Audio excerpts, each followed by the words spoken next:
Hi good morning. हम लोग web के साथ कनेक्ट थे। वेब का लेक्चर 12 तक कंप्लीट कर दिया गया था। लेक्चर 12 में आपने बिट्स पढ़ा था और आज हम आप लोग के लिए लास्ट टॉपिक लेकर आए हैं। लास्ट लेक्चर होगा ये वेब का, जिसका बड़ा ही प्यारा नाम है और बड़ा ही मजेदार टॉपिक है। तो सबसे पहले मैं टॉपिक्स लिख दूं, बाकी डिस्कशन बाद। Doppler effect. डॉपलर इफेक्ट देखिए, डॉपलर इफेक्ट की दो तीन बात है जो आपको जानना है। सबसे पहले हमें डॉपलर इफेक्ट ना 12th में भी स्टडी करनी है, लेकिन स्लाइटली चेंज होगा 11th के डॉपलर इफेक्ट में और 12th के डॉपलर इफेक्ट में।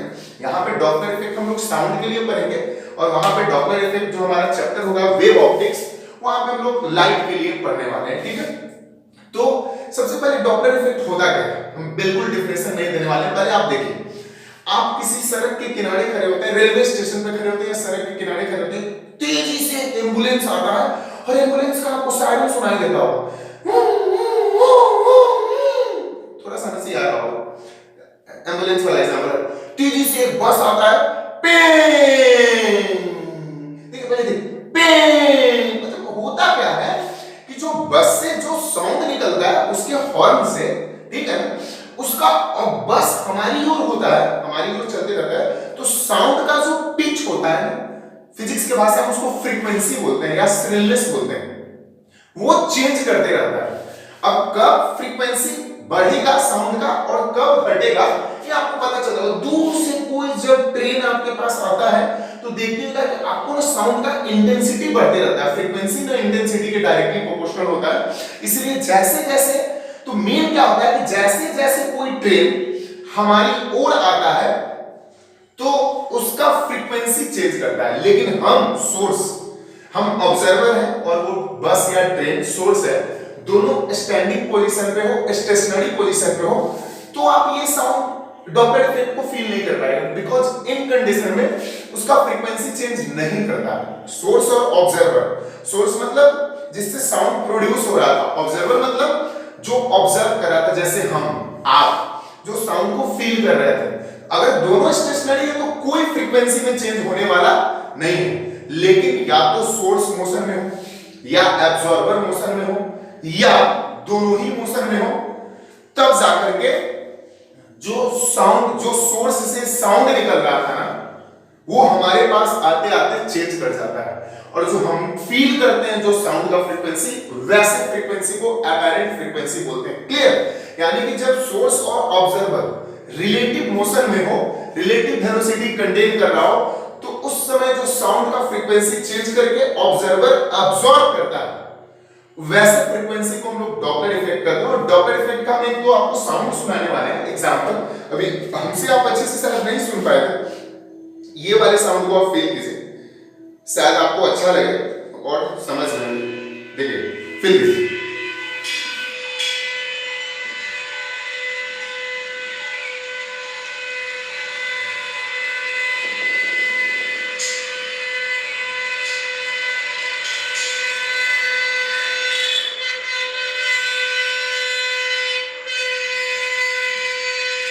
फील कीजिए, फील कीजिए।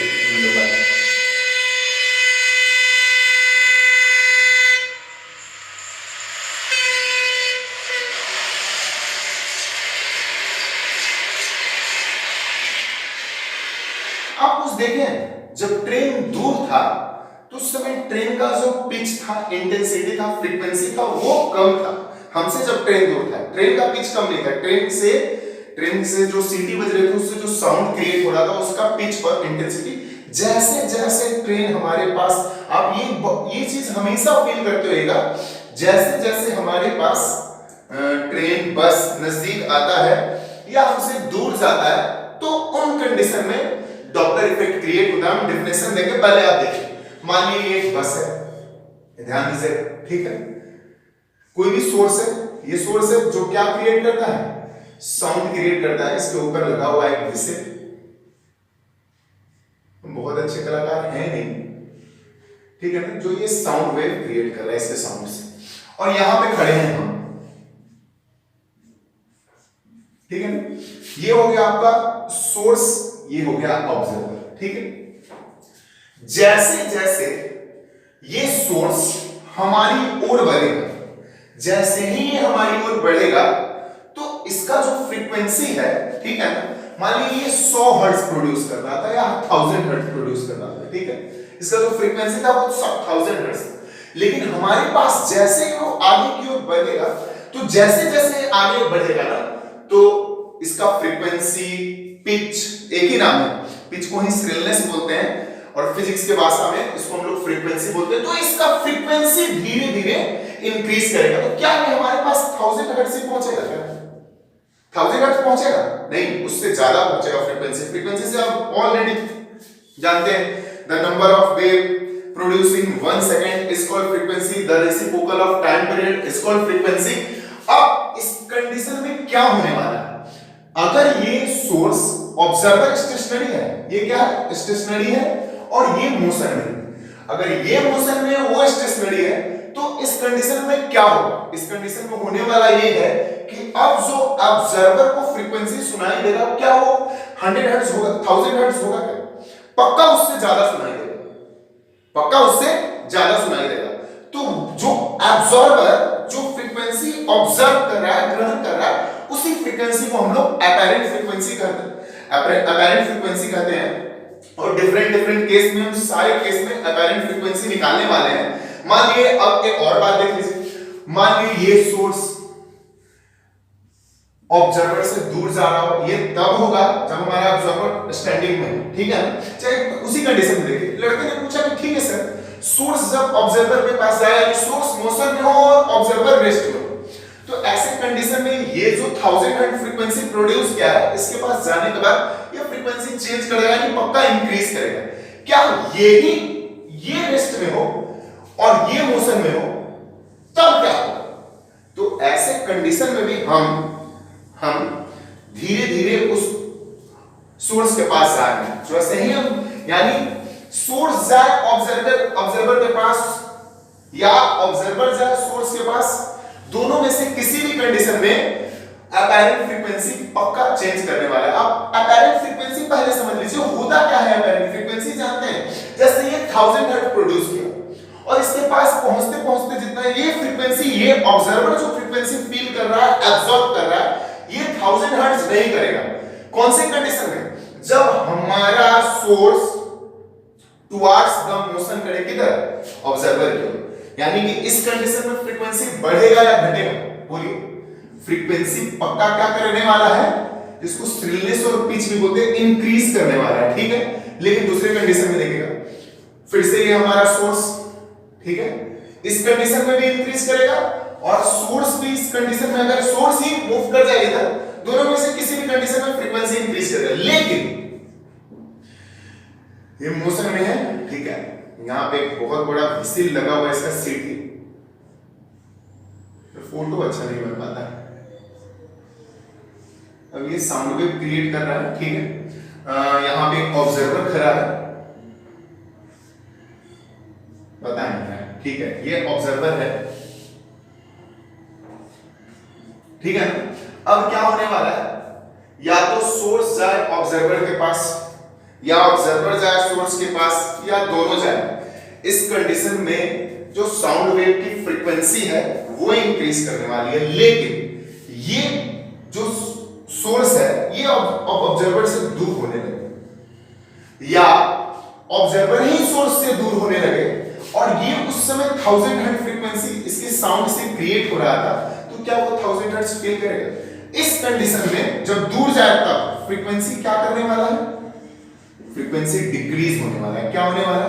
कब फ्रीक्वेंसी इंक्रीज होगा साउंड वेव का और कब फ्रीक्वेंसी डिक्रीज होगा साउंड वेव का? साउंड वेव का फ्रीक्वेंसी तब इंक्रीज करेगा या तो सोर्स चला जाए ऑब्जर्वर के पास या ऑब्जर्वर चला जाए सोर्स के पास। दोनों ही कंडीशन में साउंड वेव का जो फ्रीक्वेंसी होगा इंक्रीज होगा और वो वैसा फ्रीक्वेंसी जो ऑब्जर्वर फील करेगा। अगर दोनों ही रेस्ट में है तो कुछ होने वाला नहीं है। अगर ये 1000 हर्ट्ज प्रोड्यूस कर रहा है तो ये 1000 हर्ट्ज ही फील करेगा, लेकिन रिलेटिव मोशन के कारण, ऑब्जर्वर और सोर्स के रिलेटिव मोशन के कारण जो साउंड वेव का फ्रीक्वेंसी चेंज कर जाता है, ऑब्जर्वर और सोर्स के रिलेटिव मोशन के कारण जो साउंड वेव का फ्रीक्वेंसी चेंज कर जाता है, उस उसी फ्रीक्वेंसी को हम लोग रिलेटिव अपैरेंट फ्रीक्वेंसी बोलते हैं, ठीक है। और इसी इफेक्ट को हम लोग डॉपलर इफेक्ट बोलते हैं। इसी इफेक्ट को क्या कहते हैं? Due to motion of source and observer, due to motion of source and या रिलेटिव मोशन लगा दीजिए, ठीक है। Change the apparent change the frequency of sound wave is called Doppler effect. अच्छा, इन दोनों फोटो अभी कुछ नहीं हुआ, लेकिन तो एक डॉपलर इफेक्ट समझना है। आपसे कोई पूछे डॉपलर इफेक्ट क्या है, तो बोलिएगा भाई साहब जो साउंड वेव का ना फ्रीक्वेंसी में अपैरेंट आभासी जो चेंज हो गया, क्या ये 1000 हर्ट्ज से ये 1000 हर्ट्ज था तो यहां पे 1000 हर्ट्ज इसको सुनाई देने वाला है, पक्का इंक्रीज करने वाला है। इंक्रीज कब करने वाला है? जब सोर्स एंड ऑब्जर्वर दोनों एक ही ओर मोशन कर रहे हैं, तो उसका फ्रीक्वेंसी में अपैरेंट चेंज आया कि नहीं? तो जो फ्रीक्वेंसी में अपैरेंट चेंज आया है यही तो है डॉपलर इफेक्ट। आपसे कोई एग्जांपल बताइए, तो बोलिएगा देखिए दूर से कोई एम्बुलेंस आ रहा है, पहले कैसे सुनते हैं? ठीक है, एग्जांपल अच्छे से नहीं दे पा रहे। अभी हम ट्रेन वाला भी एग्जांपल दिए हैं, बस वाला भी एग्जांपल दिए हैं। तो डॉपलर इफेक्ट है क्या? किसी सोर्स और ऑब्जर्वर के बीच रिलेटिव, हम ये नहीं बोल रहे इंक्रीज ही करेगा, चेंज करना चाहिए। किसी सोर्स और ऑब्जर्वर के बीच रिलेटिव मोशन के कारण जो साउंड वेव का फ्रीक्वेंसी या दोनों में साउंड वेव की फ्रीक्वेंसी में अपैरेंट चेंज आ जाए, उसी को हम लोग डॉपलर इफेक्ट कहते हैं। अब इसको हम लोग, ये अगर आप नोट करना चाहते हैं तो कर लीजिए, लेकिन अब एक इसका पहले डेफिनेशन हो जाए तब जाकर के हम आगे के लिए इसको स्टडी करने वाले हैं। तो एक बार डॉपलर इफेक्ट का डेफिनेशन हो जाए तब जाकर के और मजा आने वाला है। तो देखिएगा, the apparent change in apparent मतलब आभासी, the apparent change in frequency of sound, the apparent change in frequency of sound कब? when the source of sound, when the source of sound comma medium of sound, medium of sound or observer, the apparent change in frequency of sound when the source of sound, पहले medium बाद में लिख देंगे, the apparent change in frequency of sound when the source of sound comma observer, when the source of sound comma the observer, जो observe करने वाला है, जो मैं हूं आप हैं, हो गया, and the medium are in relative motion, are in relative motion is called Doppler effect, is called Doppler effect. Okay ना? अब इस चीज को हम और अच्छे से समझेंगे, ठीक है। अब तो डेफिनेशन था, पहले तो डेमो था, कैसे कार आपके नजदीक आ रहा था तो कार के साउंड का स्ट्रिलनेस कैसे बढ़ रहा था, और कार जब आपसे दूर जा रहा था तो धीरे धीरे स्ट्रिलनेस बढ़ रहा था। आपको नीचे फोटो बनाकर हम सब कुछ क्लियर करेंगे। What is Doppler effect? The apparent change in frequency of sound, sound के फ्रीक्वेंसी में जो आभासी चेंज हो जाए, कब? व्हेन, कब? द सोर्स ऑफ साउंड, या तो सोर्स ऑफ साउंड कॉमा या ऑब्जर्वर या मीडियम। कभी क्या होता है मीडियम भी मूव करता है, जैसे रेलवे का जो पटरी होता है वो तो मूव नहीं करता है, लेकिन कभी कभी हम क्षण को मूव कराते हैं, वो डिफरेंट कंडीशन है, इसलिए मीडियम भी ले लिए। And the medium are in relative motion, ये सारा चीज अगर रिलेटिव मोशन में है, मीडियम रिलेटिव मोशन में है, सोर्स रिलेटिव मोशन में है, जो सोर्स से साउंड प्रोड्यूस हो रहा है वो रिलेटिव मोशन में है,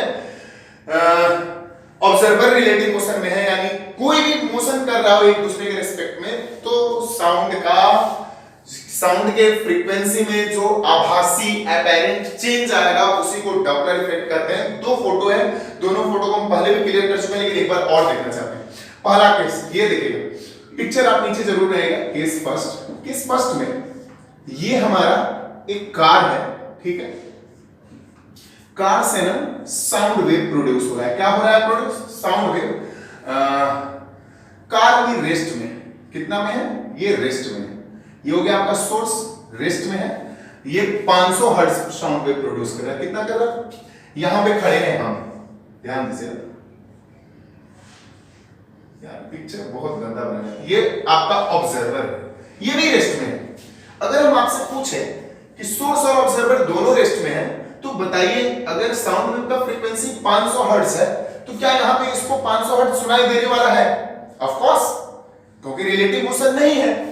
देख रहे हैं यहां पे रिलेटिव मोशन नहीं है। जब तक रिलेटिव मोशन नहीं होगा डॉपलर इफेक्ट प्रोड्यूस, और इस समय ये 500 हर्ट्ज देगा, तो इस समय जो फ्रीक्वेंसी होगा सोर्स के द्वारा, जो सोर्स का फ्रीक्वेंसी अभी कितना है 500 हर्ट्ज, वह हर हाल में बराबर होगा इसके फ्रीक्वेंसी, यानी ये 500 हर्ट्ज ही ये हमारा ऑब्जर्वर भी क्या करेगा, सुनेगा। दूसरा कंडीशन, फिर से ये तीनों तब जाकर के केस बनेंगे, ठीक है। कंडीशन सेकंड, फिर से ये सोर्स, ये ऑब्जर्वर, फिर से इससे साउंड वेव क्रिएट हो रहा है, फिर से ये 500 हर्ट्ज हो रहा है, ध्यान दीजिएगा 500 हर्ट्ज हो रहा है, फिर से यहां पे मेरा एक ऑब्जर्वर है, ठीक है ना।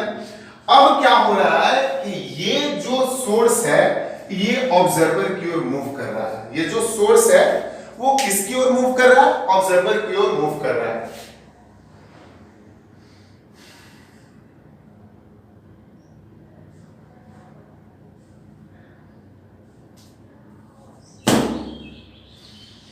ये जो सोर्स है वो ऑब्जर्वर की ओर मूव कर रहा है, तो हर हाल में ये जो ऑब्जर्वर का फ्रीक्वेंसी होगा वो 500 हर्ट्ज से ज्यादा होगा, क्योंकि इसको फ्रीक्वेंसी 500 हर्ट्ज से ज्यादा सुनाई देने वाला है। क्यों ज्यादा, जैसे जैसे नजदीक आएगा वो 500 हर्ट्ज से और ज्यादा वो सुनने लगेगा। Number of wave produce in 1 second. तीसरी बात ये है, या वही देखिए, ये आ जाए इसके पास तब, या ये आ जाए इसके पास तब। जब दोनों आ जाए इसके पास तब तो भाई साहब और बढ़ने का, ठीक है ना।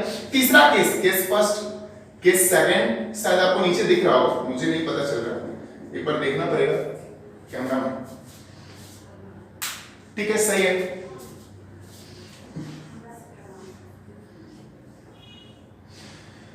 कार बहुत बड़ा, किसी में बड़ा हो जा रहा है, किसी में छोटा हो जा रहा है। कार धनी हो चुका है, मर्सिडीज BMW हो गया हुआ है, ठीक है, ठीक है। कोशिश करेगा यार बड़ा बड़ी कार है। फिर से ये 500 हर्ट्ज प्रोड्यूस हो रहा है, लेकिन ये इस बार ना ऑब्जर्वर से क्या होने वाला है, दूर जाने वाला है। तो ऑब्जर्वर का जो फ्रीक्वेंसी होगा वो हर हाल में लेस देन इसको 500 हर्ट्ज से कम सुनाई देगा। आप तीनों बात, this is called Doppler effect. सिर्फ ऊपर वाला डॉपलर इफेक्ट नहीं है, बिकॉज़ उसमें मोशन नहीं हो रहा है। जब मोशन नहीं हो रहा है, ये इन सारे केस में जब सोर्स और ऑब्जर्वर के बीच में रिलेटिव मोशन हो तब जाकर के डॉपलर इफेक्ट क्रिएट होगा। क्लियर है। सोर्स और ऑब्जर्वर दोनों ही रेस्ट में हो, सोर्स और ऑब्जर्वर दोनों ही रेस्ट में हो, तो फ्रीक्वेंसी में कोई चेंज नहीं होने वाला है। या सोर्स ऑब्जर्वर के पास जा रहा हो, तो ऐसे कंडीशन में ऑब्जर्वर का जो ऑब्जर्वर के पास जो फ्रीक्वेंसी पहुंचेगा, मानिए ये 500 हर्ट्ज जैसे ही, आप 2000 हर्ट्ज ले लीजिए, पक्का इसके पास 500 हर्ट्ज से ज्यादा पहुंचेगा। तीसरी बात, या तो सोर्स ऑब्जर्वर से दूर जा रहा हो और उस समय भी ये 500 हर्ट्ज प्रोड्यूस कर रहा हो, तो पक्का ऑब्जर्वर को 500 हर्ट्ज से कम सुनाई देगा। आप इन सारी चीज को नोट कर लीजिए और फिर जाकर के आप हम डिफरेंट केस में डिटरमिनेशन ऑफ अपैरेंट फ्रीक्वेंसी निकालेंगे। What is apparent frequency? Observer जो फ्रीक्वेंसी ऑब्जर्व कर रहा है, पक्का चेंज वाला फ्रीक्वेंसी ऑब्जर्व कर रहा है, वो रियल फ्रीक्वेंसी ऑब्जर्व नहीं कर रहा है। कब रियल फ्रीक्वेंसी ऑब्जर्व नहीं कर रहा? जब रिलेटिव मोशन हो, दोनों स्टैटिक में है, हम स्टैटिक में है, सामने वाला भी स्टैटिक में है, ऑब्जर्व सोर्स, तब जाकर के फ्रीक्वेंसी में चेंज नहीं होगा। लेकिन दोनों में से कोई किसी भी डायरेक्शन में मोशन कर रहा हो, फ्रीक्वेंसी चेंज करेगा, और जो फ्रीक्वेंसी ऑब्जर्वर पाएगा, ऑब्जर्व करेगा, उसी फ्रीक्वेंसी को हम लोग अपैरेंट फ्रीक्वेंसी बोलते हैं। ये 12th के लिए बहुत ही ज्यादा इंपॉर्टेंट है। अब हो सकता है इसको मिटा दें, मिटाने के बाद हम आते हैं determination of apparent frequency in different case, ठीक है, मिटा देते हैं, आप नोट कर लिए होइएगा। चलिए, बहुत लोग के दिमाग में चल रहा होगा, बाप रे ऑनेस्ट वाला आदमी कहां कोई 11th पढ़ा रहा है, अभी भी 11th 12th आ रहा है, coming soon, just 2 and 3 days to go। 2 और 3 दिन के बाद आपका 12th रेहानी फिजिक्स के ऐप पर बहुत ब्रॉडली तरीके से, बहुत सिंप्लीफाइड तरीके से लॉन्च किया जाएगा, ठीक है ना। तो पैनिक होने की कोई जरूरत नहीं है, लेकिन ऑलवेज बी एन ऑनेस्ट। ये लाइन हम बोले थे आपको। चलिए आप भी रहिए always be an honest. Determination of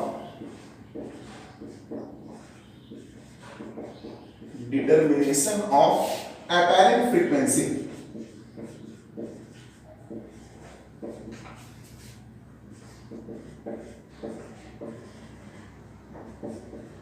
in different case,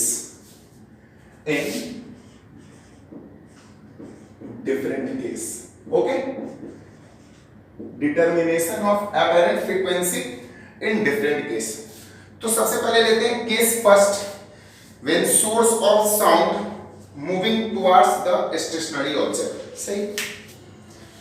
तो चलिए determination of apparent frequency in different case, सबसे पहले हम केस फर्स्ट जानेंगे। क्या जानेंगे? Case first. केस फर्स्ट में क्या जानने वाले हैं? when source is at rest, when source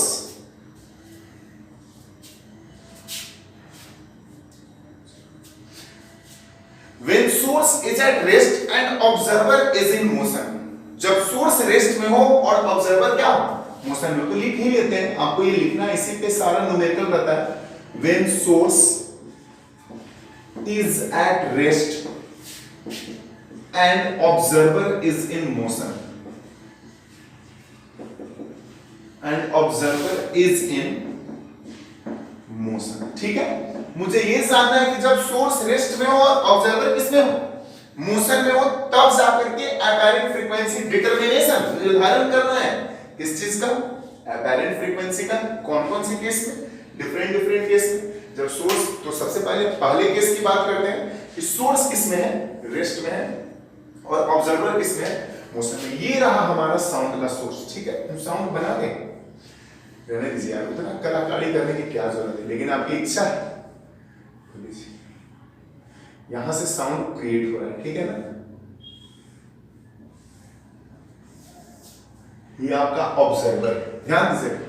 when source is at rest, source rest में है और ऑब्जर्वर ना मोशन में है, और ये टुवर्ड्स द इधर जा रहा है अभी इस कंडीशन के लिए। ठीक है, अब ये ऑब्जर्वर सोर्स के पास मूव कर रहा है। ठीक है, तो सबसे पहले बताइए कि अगर हमारा जो सोर्स रेस्ट में हो, तो जैसे ही ये रेस्ट में होगा तो इसका वेवलेंथ चेंज नहीं करेगा। हम फिर से बोल रहे हैं, अगर ये रेस्ट में है तो इसका वेवलेंथ चेंज नहीं करेगा, लेकिन हमारा सोर्स ही मोशन में आ जाए, सोर्स मोशन में आ जाए और ऑब्जर्वर रेस्ट में आ जाए, तब जाकर के सोर्स से जो निकलने वाला वेव है उसका वेवलेंथ चेंज कर जाएगा। चलिए फिर से हम यहाँ पे बात करें तो सबसे पहले हम लोग जानते हैं, वी नो दैट, मान लीजिए यहाँ से जो ये साउंड वेव निकल रहा है, साउंड वेव का स्पीड v, ठीक है, और ये सोर्स का स्पीड, यहाँ पे तो सोर्स स्टैंडिंग पोजीशन में, उसको छोड़ दीजिए, सॉरी, सोर्स मूव कर रहा है किधर?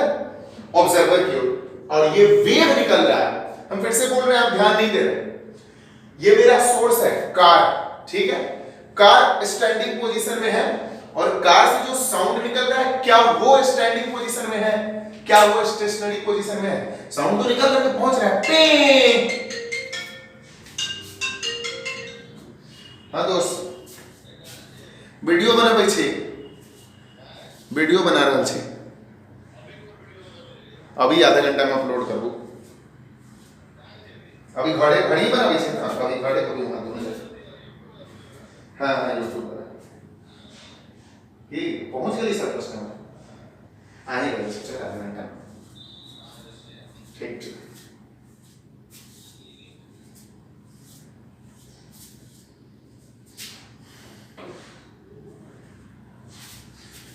तो हम आपको ये बता रहे थे, सॉरी, कि ये कार है, कार रुका हुआ, कार से हॉर्न पे हॉर्न बजे, कार तो रुका हुआ है, साउंड तो हमारे पास ऑब्जर्वर के पास आ रहा है, तो साउंड का स्पीड क्या है? v।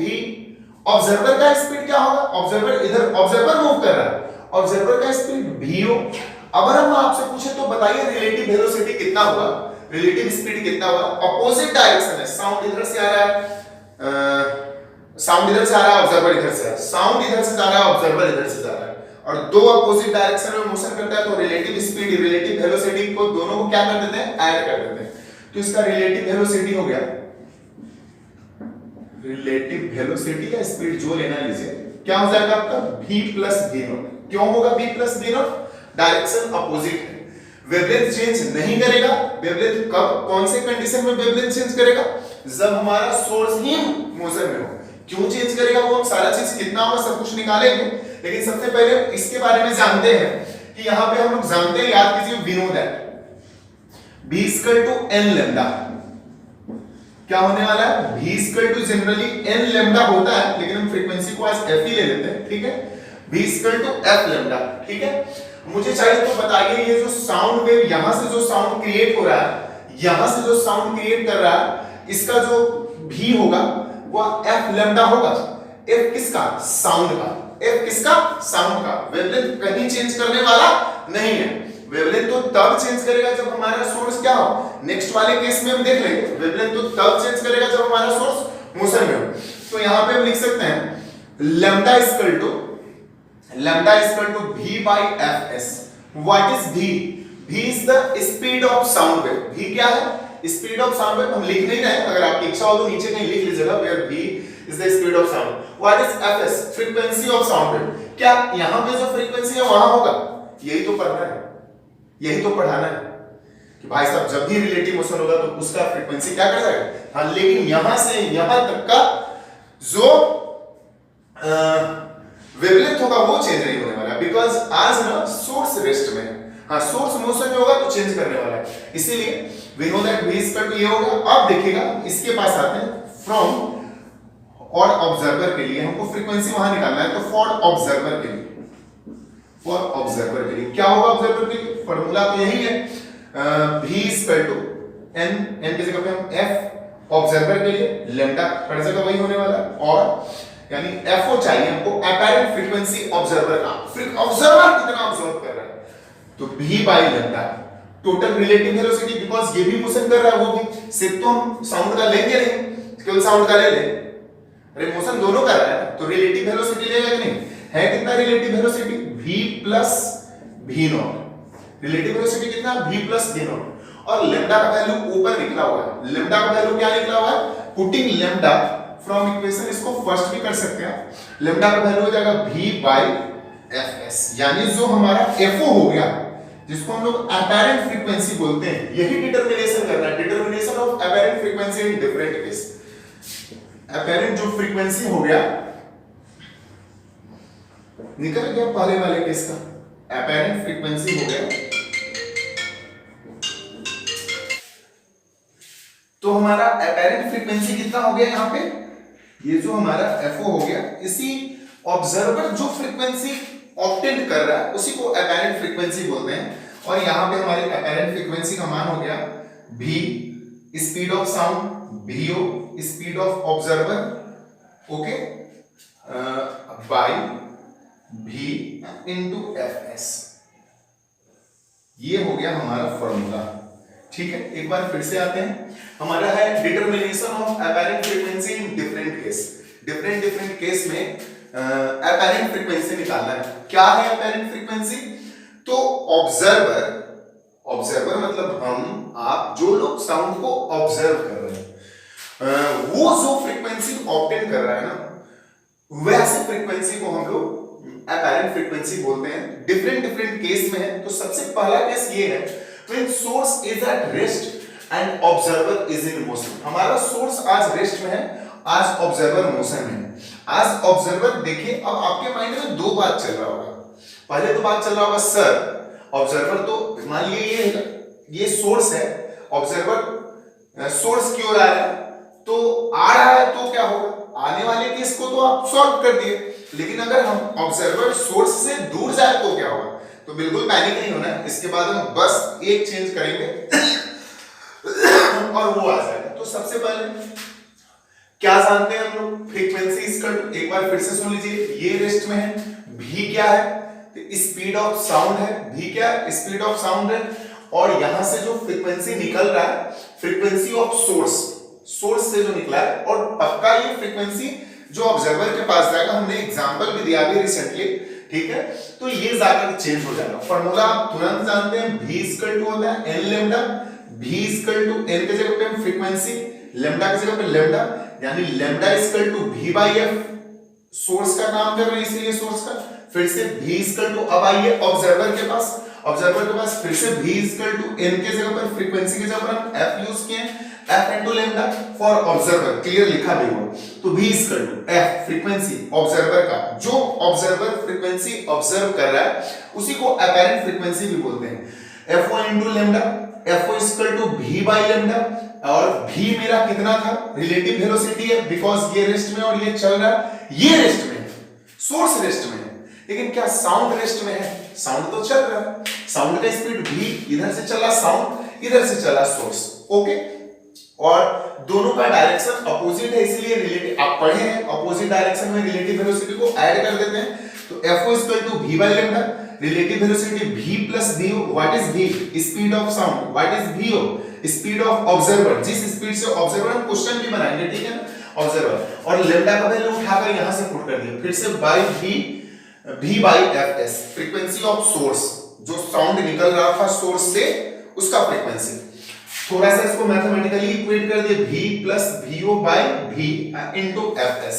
अब सारा चीज क्लियर है, v क्या है, v speed of sound, vo क्या है, स्पीड ऑफ ऑब्जर्वर, वो ऑब्जर्वर जो साउंड की ओर जा रहा था, v क्या है, फिर से स्पीड ऑफ साउंड, और fs हो गया फ्रीक्वेंसी ऑफ सोर्स, जो सोर्स से फ्रीक्वेंसी निकल रहा था। बच्चे के दिमाग में, हम ये हटा दें, यहीं पे हो जाने वाला है, बच्चे के दिमाग में एक और बात चल रहा है, ठीक है सर, अगर ये वाला सोर्स दिख रहा हो, अगर ये आपका हो गया, ये आपका हो गया सोर्स, यहां से साउंड क्रिएट हो रहा है, ठीक है, और यहां पे है ऑब्जर्वर। हम थोड़ा छोटा फोटो लेते हैं, अब ये दूर जा रहा है, अब ये स्टेशनरी है और ये मोशन में है, अगर ये दूर जाएगा तो डायरेक्शन सेम होगा, और सेम डायरेक्शन के लिए हम लोग क्या करते हैं, सेम डायरेक्शन के लिए घटाते हैं, तो वो जो प्लस का साइन है वो बस माइनस में कन्वर्ट हो जाएगा। और हम बताए भी हैं, अगर यहाँ पे आप कोई हॉर्न मारता हुआ बस है और हॉर्न मार रहा है, हम दूर जा रहे हैं तो धीरे धीरे दिखेगा, ऐसा दिखे, धीरे धीरे उसका जो अपैरेंट फ्रीक्वेंसी है किसका, ऑब्जर्वर का, वो डिक्रीज करेगा। भाई डिक्रीज कब करेगा, कुछ नहीं, इसी फार्मूला में डायरेक्ट लिख देते हैं, FO ये हो जाएगा आपका V minus VO, V minus VO same by V into FS। Clear है, सब कुछ क्लियर है, चार चार बार बता चुके हैं। अगर आपको लिखना है लास्ट में लिख देंगे, अभी लिखना है तो लिख लीजिए, V speed of sound, VO speed of observer, अब ऑब्जर्वर इधर जा रहा है तो वहां पे प्लस लिख, अगर ऑब्जर्वर साउंड के सोर्स की ओर जा रहा है तो प्लस, अगर ऑब्जर्वर साउंड के सोर्स के डायरेक्शन में जा रहा है, यानी जिस दिशा में डायरेक्शन निकल, जिस डायरेक्शन में साउंड निकल रहा था उसी डायरेक्शन में अगर ऑब्जर्वर जा रहा है तो वहां पे माइनस साइन का उपयोग करना हमने किया भी है। इसमें देखिए ये ऑब्जर्वर इसके पास जा रहा था, इस केस में देखिए हम एक ही केस में दोनों को मेंशन कर रहे हैं, ठीक है, इस केस में हमारा जो ऑब्जर्वर है वो दूर जा रहा है, इसलिए यहाँ पे माइनस साइन का यूज किया, डन। और एक सबसे इंपैक्ट पॉइंट क्या है कि अगर हमारा सोर्स स्टेशनरी है, इस केस में सोर्स स्टेशनरी है, तो क्या चेंज नहीं करेगा, वेवलेंथ चेंज नहीं करेगा। लेकिन दूसरा केस, अगर हमारा सोर्स ही मोशन में हो और ऑब्जेक्ट स्टेशनरी हो, तो ऐसे कंडीशन में हमारा वेवलेंथ चेंज करेगा। क्यों चेंज करेगा, ये चेंज हो गया। पहले वाले केस में कहीं से कोई दिक्कत, आप इसको कॉपी पेन में लिख सकते हैं, और अब हम इसको इरेज करने वाले हैं, हटाने वाले हैं, ठीक है ना। तो पहला केस डन। चलिए हम अपने दूसरे केस की ओर आते हैं। व्हेन सोर्स की जगह पर हम कर दें, व्हेन सोर्स की जगह पर कर दें, चाहे इसको हटाइए, केस 2, ठीक है, इसको हम क्लियर कर लें।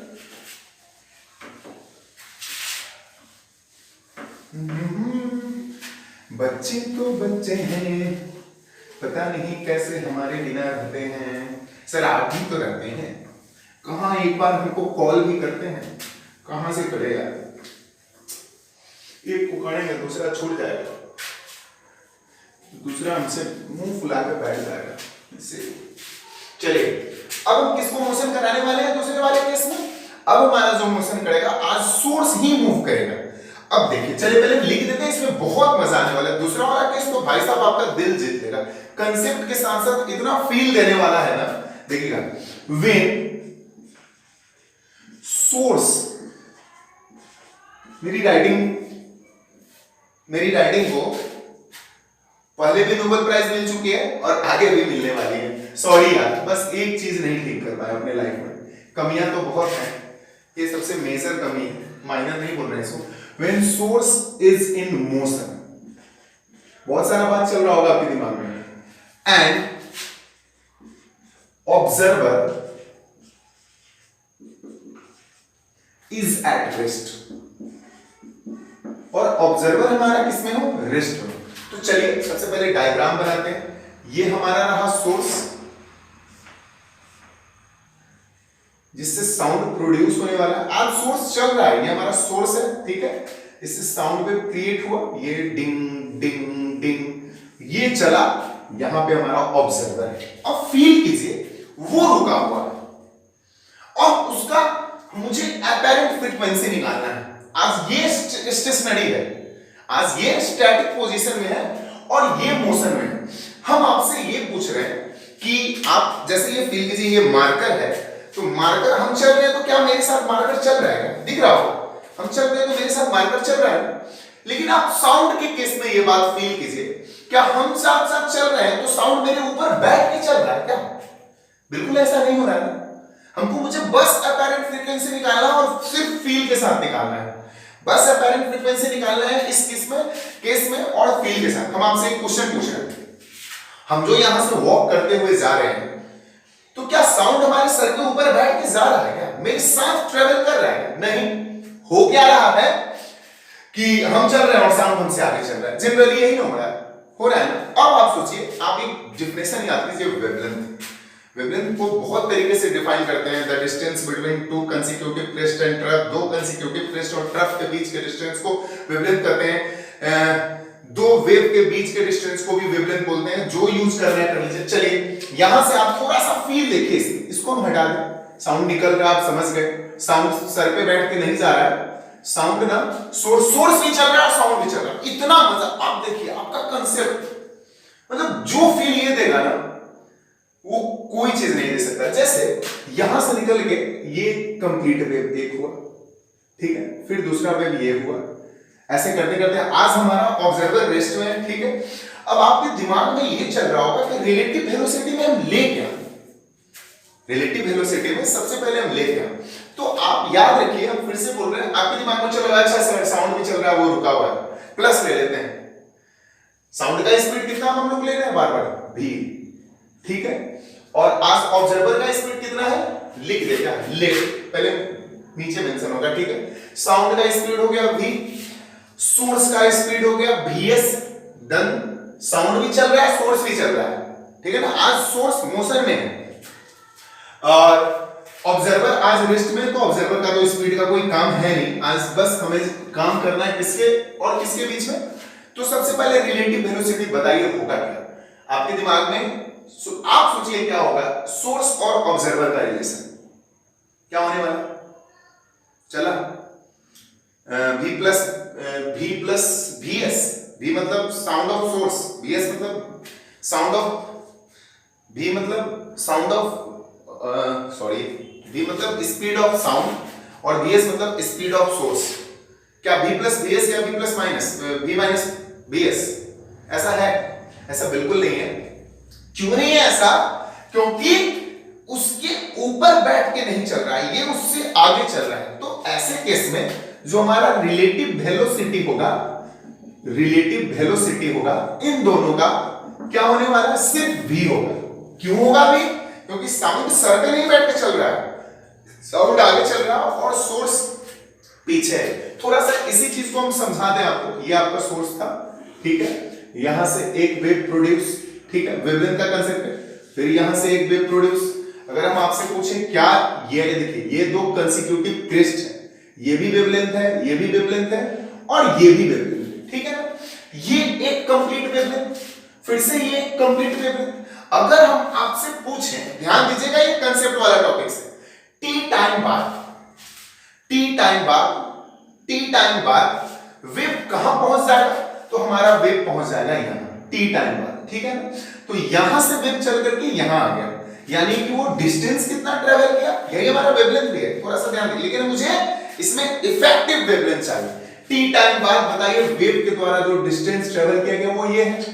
वेव का स्पीड v है, वेव का स्पीड कितना है, v है, यानी v स्पीड से ये चला और t टाइम तक यहां आया। तो स्पीड बराबर होता है क्या है, स्पीड बराबर डिस्टेंस बाई टाइम। जब स्पीड बराबर डिस्टेंस बाई टाइम होता है तो डिस्टेंस बराबर कितना हो गया, स्पीड, वेव का स्पीड v और टाइम t, हम बोले हैं t टाइम में बताइए। अब आप बताइए ये चल करके यहां आ गया और हमारा सोर्स रुका हुआ है क्या, वो भी चल रहा है, वो भी चल रहा है, कुछ कुछ देर पीछे आएगा और ये चल करके थोड़ा सा फोटो को और अच्छे से देखिए, थोड़ा बड़ा कर रहे हैं ताकि आपको अच्छे से समझ में आए, ठीक है ना। यहां से ये चला, थोड़ा बड़ा, इस चीज को बड़ा कर दे, एक देखिएगा, दूसरा यहां से चलना चालू किया। अभी हम साउंड की बात कर रहे हैं, सोर्स की नहीं। साउंड 1 सेकंड में टी टाइम में, छोड़िए 1 सेकंड हम क्यों बोले, सॉरी, टी टाइम में बताइए v स्पीड से अगर कोई साउंड चल रहा है तो टी टाइम में हम बोले आपको 2 मीटर प्रति सेकंड की स्पीड से कोई वस्तु ना 3 सेकंड तक चला, तो अब क्या कीजिएगा, 2 गुना 3, तो हम यही बोल रहे हैं v मीटर प्रति सेकंड की स्पीड से साउंड चल रहा है, टी टाइम तक चला, तो कितना चला, यहां से ये चल करके अब यहां आ गया, कहां आ गया, यहां। अब ये यहां आ गया तो डिस्टेंस ट्रेवल कितना किया, v speed of sound time t। तो क्या हमारा ये जो सोर्स है ये रुका हुआ है क्या, ये भी तो चल करके आगे आ गया, तो सोर्स भी मान लिए यहां आ गया, यहां आ गया, आपको जहां लेना मान लिया हम यहां आ गया, आप यहां भी ले सकते हैं, कहीं भी ले सकते हैं, इसमें कोई रिस्ट्रिक्शन नहीं है। और ये वेव देखिए ये चल करके यहां आ गया, ये चल करके आगे चला जाएगा, ठीक है। तो यहां पे अब हमारा सोर्स आ गया, ठीक है। फोटो यार बहुत गंदा बनाने आता है, ठीक है ना,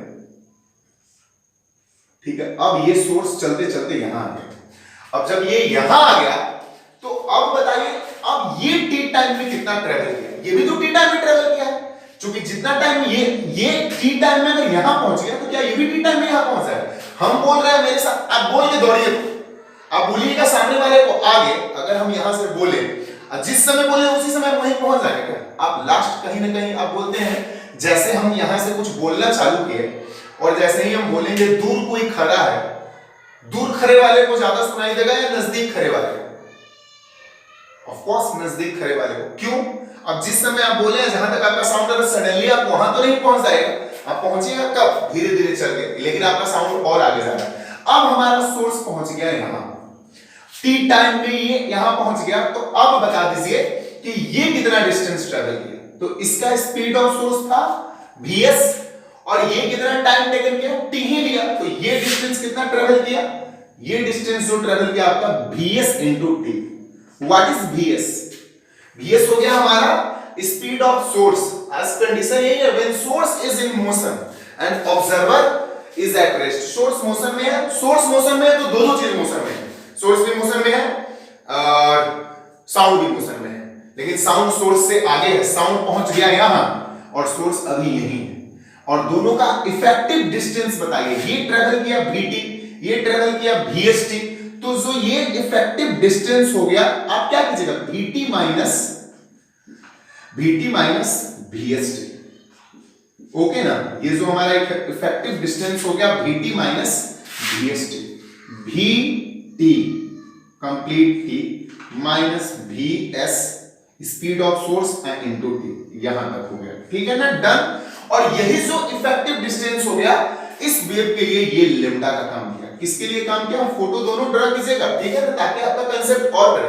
कहीं से कोई दिक्कत हो कमेंट सेक्शन में तुरंत लिखिएगा, 12 मत कीजिए, लास्ट टॉपिक्स है ऑलरेडी, इसके बाद 12th आने वाला है, हम लास्ट टॉपिक्स को वीडियो क्वालिटी के साथ, ऑडियो क्वालिटी के साथ बहुत अच्छा बनाना चाह रहे हैं, इसलिए प्रीफर्ड अच्छा दे रहे हैं, जब प्रीफर्ड अच्छा हो तो सब कुछ अच्छा हो गया। अब चलिए हम अपने फार्मूला के पास चलते हैं, हम लोग जानते हैं विनोद है, इसी के नीचे हम लिख देते हैं, हम काम किसके लिए कर रहे हैं, ऑब्जर्वर के लिए। विनोद है v n लैम्डा, n को हम f लिखते हैं, n का मतलब फ्रीक्वेंसी हम f ही ले रहे हैं, ऑब्जर्वर के लिए लैम्डा, ठीक है ना। और यहां पे चूंकि लैम्डा का वैल्यू है कितना, आप लिख दीजिए लैम्डा आपका vt minus vs into t। अगर हम यहां से लैम्डा इक्वल टू, ठीक है ना, t कॉमन ले लें तो क्या बच जाएगा हमारा v माइनस vs, ठीक है। और देखिएगा थोड़ा सा उसको बाद में हम ऑब्जर्वर का काम करेंगे, इसको थोड़ा सा और, यानी t equal to lambda by v minus vs, ठीक है।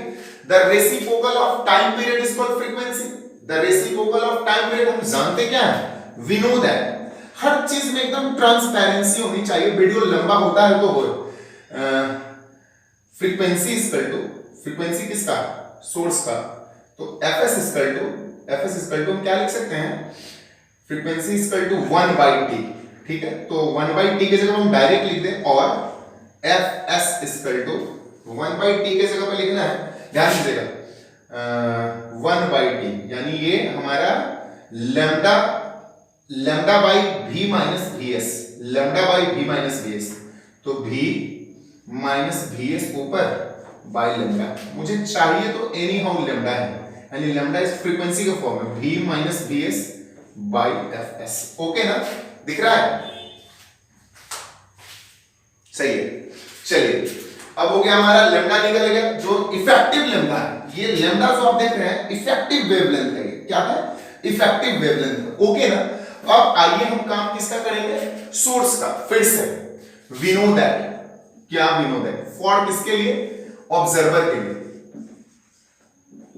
ऑब्जर्वर के लिए हो जाएगा v equal to n lambda, v equal to n की जगह पर f लेंगे, ऑब्जर्वर का कर रहे हैं तो o, इसी fo को, फ्रीक्वेंसी ऑफ ऑब्जर्वर को अपैरेंट फ्रीक्वेंसी बोलते हैं, इनटू लैम्डा, और चाहिए मुझे fo equal to v by lambda.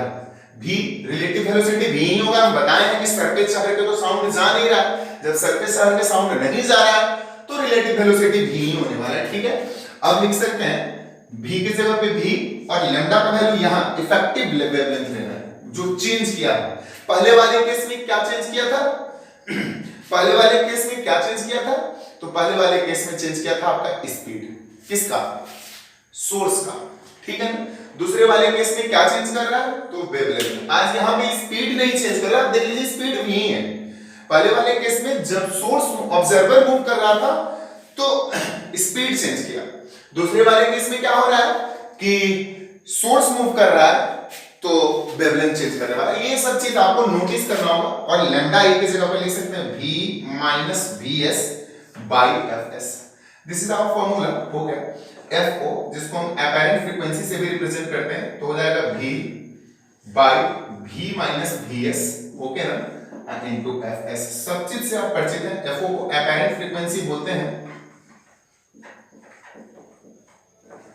रहने देते हैं, apparent frequency fo equal to v by v minus vs into fs।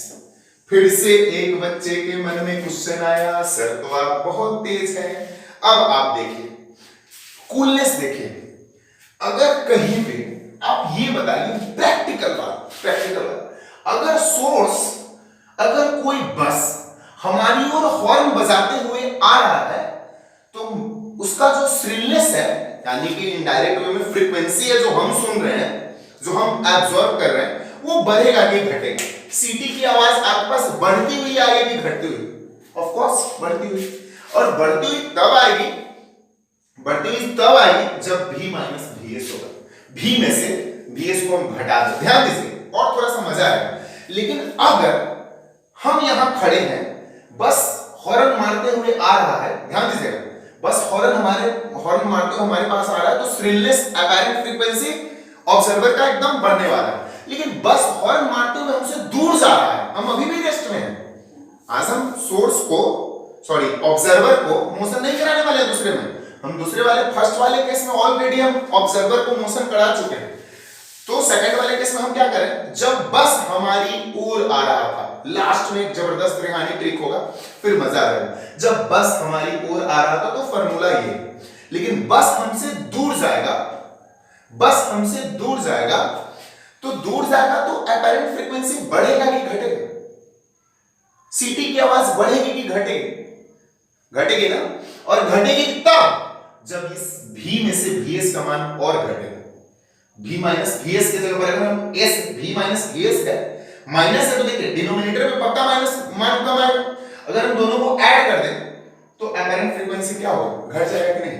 तो जगह तो है नहीं, लेकिन आपको कहीं ना कहीं नोट ये करना है कि when source far away from observer, आप ये नोट कर लिए हैं, थोड़ा सा मिटा कर हम लिख देते हैं। ये किस कंडीशन में था, जब सोर्स हमारी ओर आ रहा था, और दूसरा क्या होगा, आप यहीं पे प्लस कर दें, आप लिख सकते हैं प्लस तब यूज करेंगे जब सोर्स हमसे दूर जाएगा, और माइनस तब यूज करेंगे जब सोर्स हमारी पास आएगी। पहला केस डन, दूसरा केस डन, और तीसरा तो आप सोच के दोनों ही केस में हम सब कुछ मेंशन कर चुके हैं। जब सोर्स दूर जाए, पहला केस था ऑब्जर्वर सोर्स की ओर जाए, ऑब्जर्वर सोर्स रेस्ट में था। उसी में हम आपको ये बताएं कि जब वो हमारा जो ऑब्जर्वर है वो दूर जाए लेकिन सोर्स रेस्ट में रहे। दूसरे केस में भी दो बात हो चुकी है कि हमारा सोर्स ही मोशन में है, ऑब्जर्वर रेस्ट में है, लेकिन सोर्स ऑब्जर्वर के पास जाए। ठीक है, फिर हम ये बता रहे हैं कि वहां पे हम प्लस यूज करेंगे। क्यों यूज करेंगे प्लस? क्योंकि हम जैसे जैसे दूर जाएंगे मेरी अपैरेंट फ्रीक्वेंसी जो होगी वो कम होगी, और अपैरेंट फ्रीक्वेंसी कब कम होगी? जब डिनोमिनेटर में मान बढ़ेगा, और डिनोमिनेटर में मान कब बढ़ेगा? कब बढ़ेगा? जब v प्लस vs को ऐड कर देंगे। अगर किसी टर्म को आप 2 से भाग दे रहे थे, आप किसी टर्म को 10 से भाग दीजिएगा, जैसे ही आप 10 से डिवाइड कीजिएगा, ऑफ कोर्स आपका मान अपैरेंट फ्रीक्वेंसी या किसी भी चीज का मान डिक्रीज करने वाला है। अब तीसरा केस सोचिए, when source and observer both are in motion. ये तो भाई साहब मजा आने वाला है।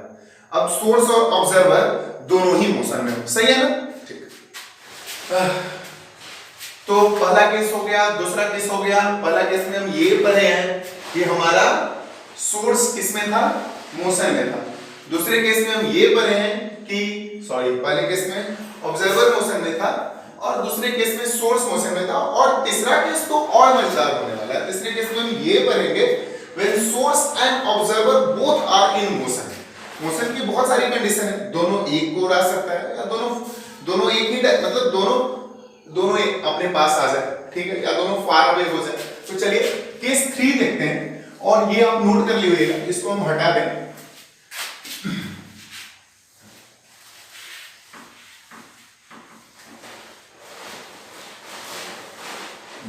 कितना खराब कर मामा।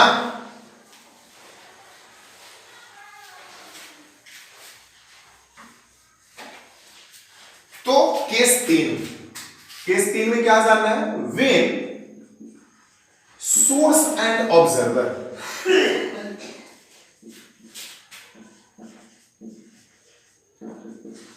Both are in motion. चलिए, अब हमारा सोर्स और ऑब्जर्वर दोनों ही मोशन में, तब जाकर के क्या होने वाला है? इंटरेस्टिंग हो रहा है ना टॉपिक्स, और भी इंटरेस्टिंग होने जा रहा है। तो सबसे पहले हम एक कंडीशन याद कीजिए।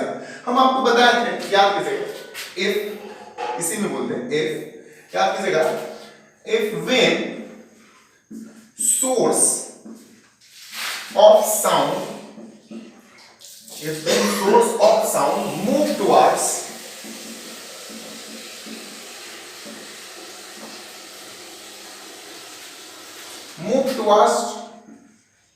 रेस्ट ऑब्जर्वर, ठीक है ना? अगर सोर्स ऑफ साउंड मूव करे रेस्ट ऑब्जर्वर की तरफ, तो आप ऑलरेडी आप जानते हैं एफओ, अपैरेंट फ्रीक्वेंसी, उस समय क्या था? तो v माइनस vs। अभी पढ़े हैं तुरंत, केस फर्स्ट आपका यही था, case second, when source of sound move towards rest observer, move towards source of sound, move towards source of sound जा रहा है। अगर वही रेस्ट ऑब्जर्वर से फार अवे हो जाता, टुवर्ड्स की ओर ना होकर के दूर जाता, धीरे धीरे बस दूर जाता, तो नीचे पे प्लस साइन का यूज होता, ठीक है? दूसरा इसको इक्वेशन कर लिए फर्स्ट, ठीक है?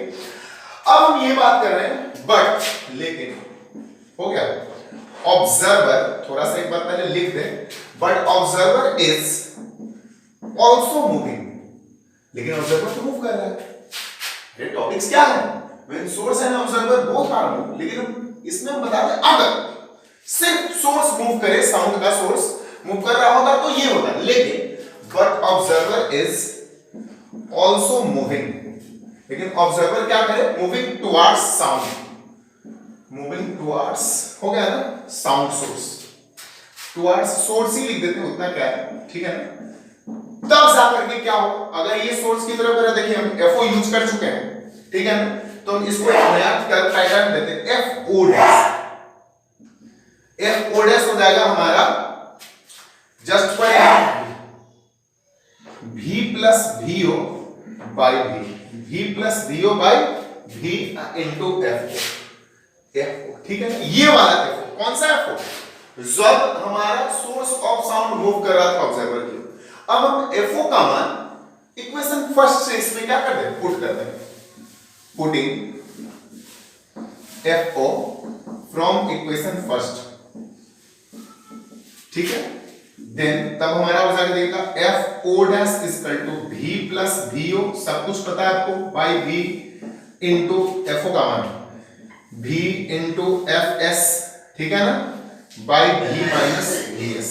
चलिए ये वाला भी से ये वाला भी कैंसिल, और हमारा जो अपैरेंट फ्रीक्वेंसी का फॉर्मूला हो गया v plus V O by V minus V S into F S, ठीक है ना।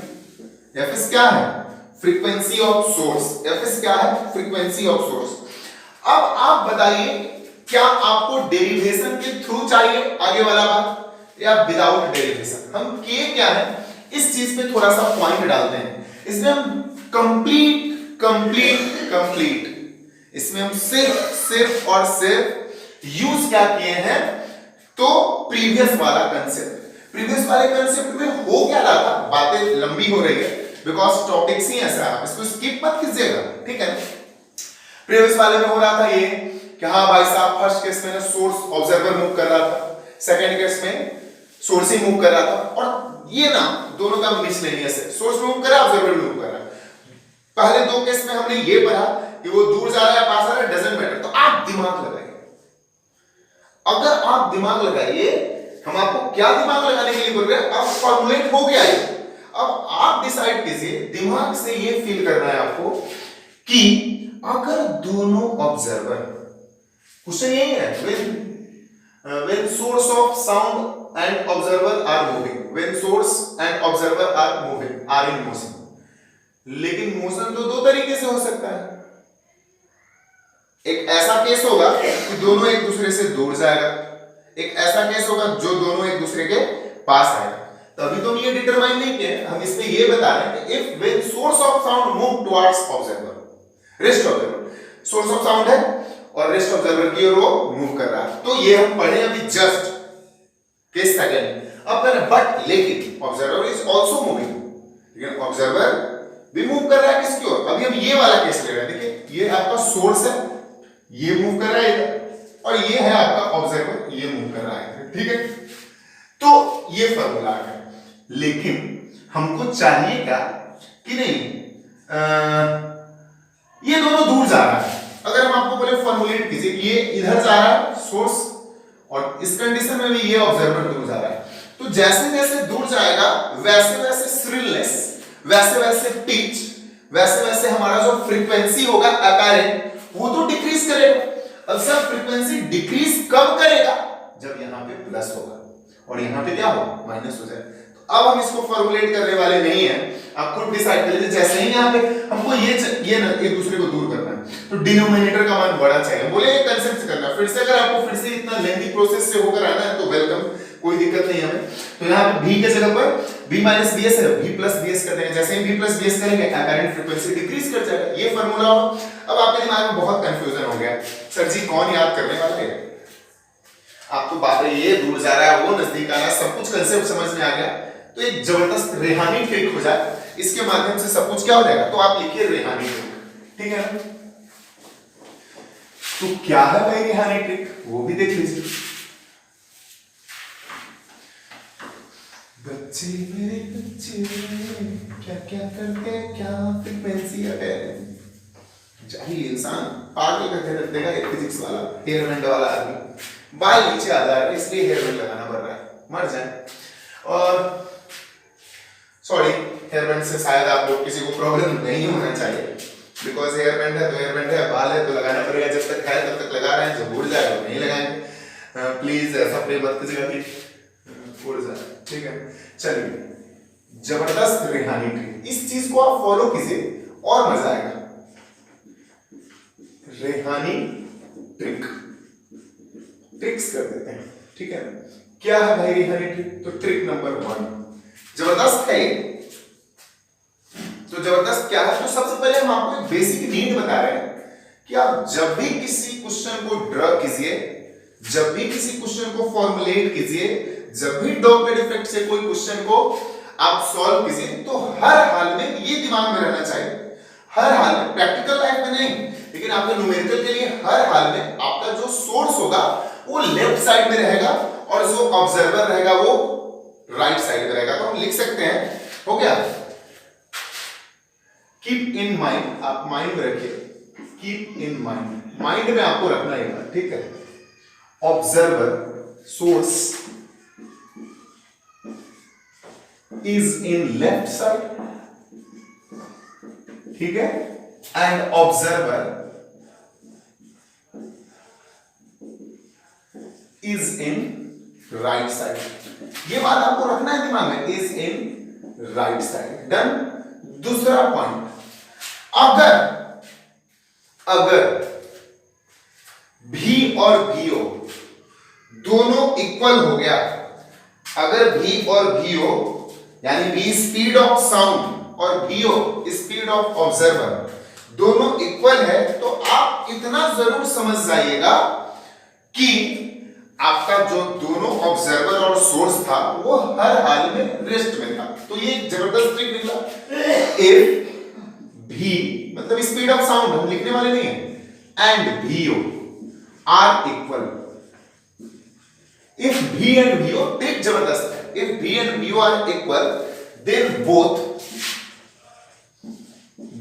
बोथ सोर्स, इस लिख रहे हैं, एंड ऑब्जर्वर, हो गया, then both source and observer are rest। Okay ना। आपको भी का मान यानी स्पीड ऑफ साउंड का मान और स्पीड ऑफ ऑब्जर्वर का मान दोनों अगर बराबर आ जाए, तो ऐसे कंडीशन में हर हाल में दोनों किसमें होगा, रेस्ट में होगा। तीसरा रेहानी ट्रिक है, अगर भीओ पॉजिटिव हुआ, अगर भीओ पॉजिटिव हुआ तो क्या होगा आप बताइए। भीओ मतलब ऑब्जर्वर का स्पीड हम पॉजिटिव ले रहे हैं, तो क्या होने वाला अभी आप जस्ट पढ़े। अगर आप ऑब्जर्वर का स्पीड पॉजिटिव ले रहे हैं तो हर हाल में ऑब्जर्वर सोर्स की ओर मूव कर रहा होगा। अगर भीओ पॉजिटिव है,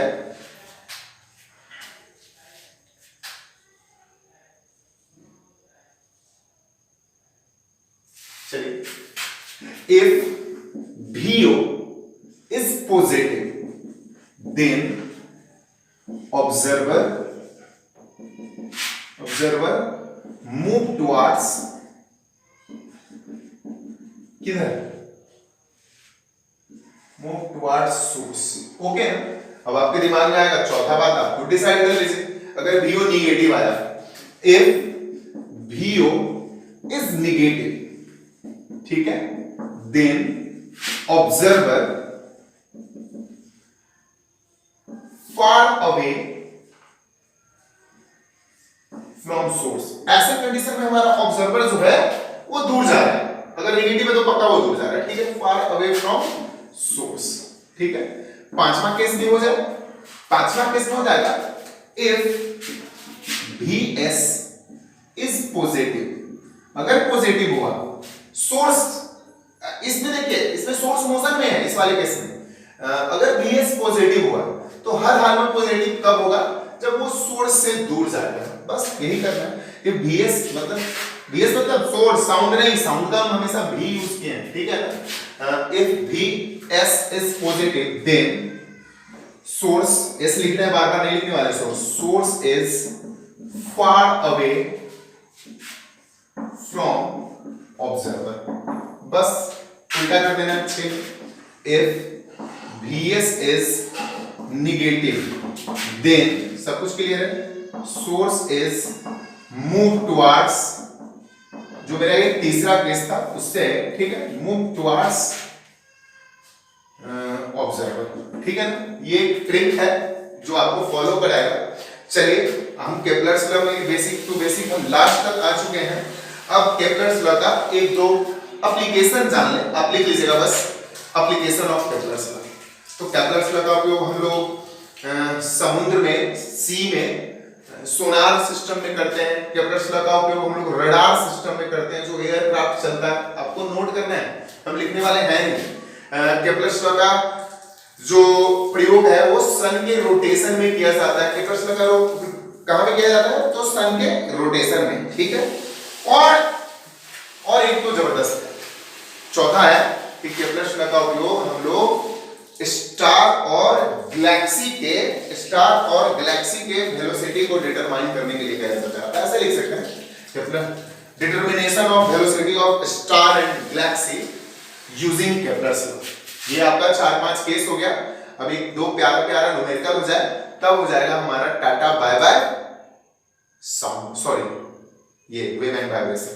कॉपी पेन लेके रेडी रहिए, खुद से ट्राई करना है। सामने अभी जस्ट आप पढ़े हैं, वीडियो पॉज कीजिए उसके बाद देखिए। चलिए हम तो स्टार्ट करते हैं।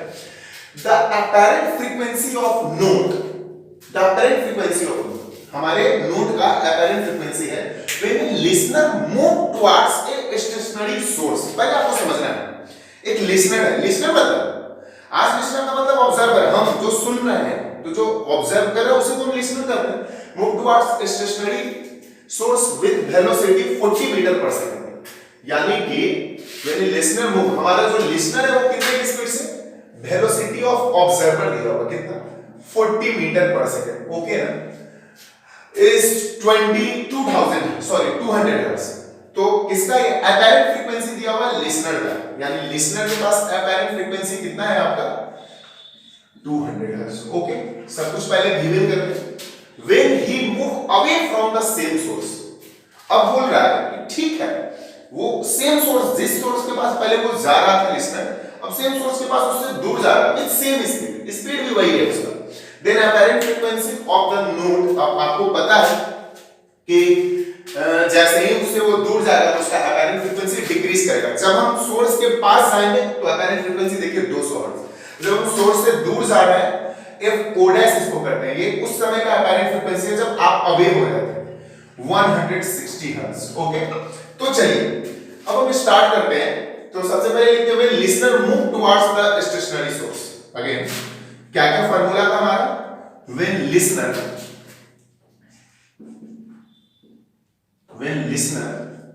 Move towards,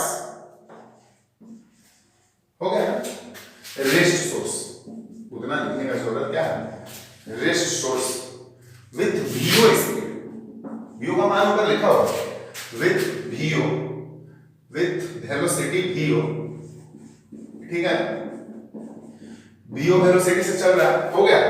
then apparent frequency, अब बताइए, देन अपैरेंट फ्रीक्वेंसी, तब हमारा अपैरेंट फ्रीक्वेंसी क्या हो जाएगा, तो FO डैश, देख लीजिए जस्ट केस फर्स्ट में आप पढ़े थे, when observer is in motion, listener जब मोशन में रहता है, FO dash is equal to V plus VO by V into FS। V speed of sound, VO speed of observer, V speed of sound, FS हो गया आपका frequency source का। इसको कर लिया इक्वेशन फर्स्ट, ठीक है। अब दूसरे केस में मानते हैं when listener move away from, अब हमारा लिसनर जो है दूर जा रहा है, when listener move away from source, away from source, तो क्या होने वाला, जब लिसनर हमारा सोर्स से दूर जाएगा, सेम बस प्लस की जगह पर माइनस यूज कर देंगे और हमारा FO, इसको FO रहने देते हैं और इसको FO डैश कर देते हैं। फार्मूला सेम रहने वाला है, बस जब पास आता है तो यहाँ पे पॉजिटिव और दूर जाता है तो यहाँ पे नेगेटिव साइन का यूज करते हैं। तो V minus VO dash by V, apparent frequency source का तो फिक्स होगा। मुझे चाहिए साउंड का स्पीड। अगर हम इक्वेशन 1 में 2 से डिवाइड कर दें तो शायद हमारा काम बनते हुए दिख रहा है। इसको 1 डिवाइड 2, ठीक है। तो जैसे ही ये 2 से भाग देंगे तो हमारा क्या होगा FO बाय FO डैश, ठीक है। FO दिया हुआ, FO डैश में अब तो गया हलवा हो गया है। V plus VO into FS by V, multiply करके इसको ऊपर चेंज कर देते हैं, यानी हो जाएगा V into FS by V plus V minus VO, ठीक है, सही है। V से V कैंसिल, V से एक मिनट, सही है ना, V plus VO into FS by V, V minus VO, sorry V minus VO यहां है इंटू FS बाई V। ये वाला FS ये वाला FS कैंसिल, सब कुछ पता है बॉस। तो चलिए FO by FO dash equal to V plus VO into V minus VO। ठीक, सही है, सब कुछ पता है आपको। FO 200, FO को हम 200 कर लें, ठीक है 200, FO डैश 160, V मुझे पता नहीं है, VO है आपका 40, रहने देते हैं 40 बाई V माइनस VO, ये भी आपका 40, ठीक है। ये 0 से ये 0 कैंसिल, अब आप इजीली मैथमेटिकल कैलकुलेशन है, ये हो जाएगा आपका 20V minus 800 is equal to 16V plus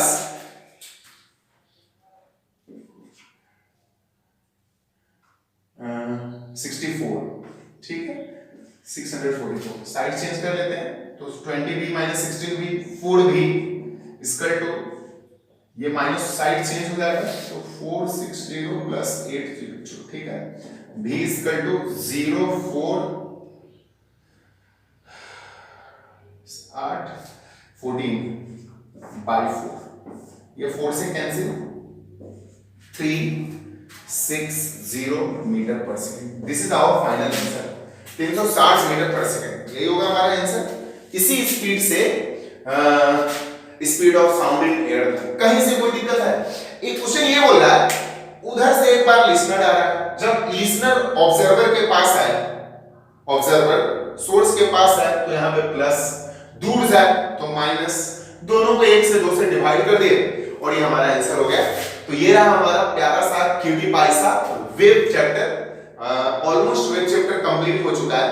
अब आपके मन में बहुत सारा क्वेश्चन चल रहा होगा, जिसको हम धीरे धीरे बहुत जल्दी सॉर्ट आउट कर लेंगे। तो वेव के लिए बस आज इतना ही। बाय बच्चों, बाय।